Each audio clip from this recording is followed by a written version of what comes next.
V nedeľu pred Mikulášom nezabudol na deti ani Martinský tuningový klub, ktorého členovia sa rozhodli potešiť ich darčekmi. Podujatie pod názvom Tunery deťom bolo organizátormi usporiadané s jednoznačným cieľom urobiť radosť, potešiť a rozžiariť tváre detí v detskom domove v Necpaloch. Takže pre deti sme si pripravili mikulášske balíčky, sú tam vlastne sladkosti.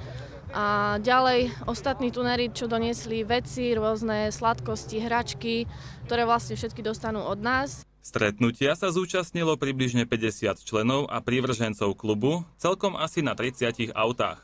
Aj keď možno bol tento zraz ochudobnený o tie najlepšie tuningové skvosty z dôvodu ich zazimovania, bohatá však bola nádielka darčekov, ktoré pre deti tunery pripravili.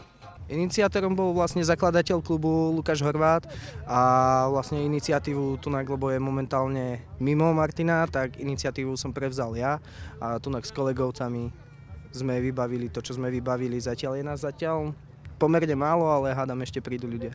O 15. hodine nakoniec všetci tunery naštartovali svoje kone pod kapotami a spoločne vyrazili za svojím cieľom – doručiť darčeky k ich detským adresátom.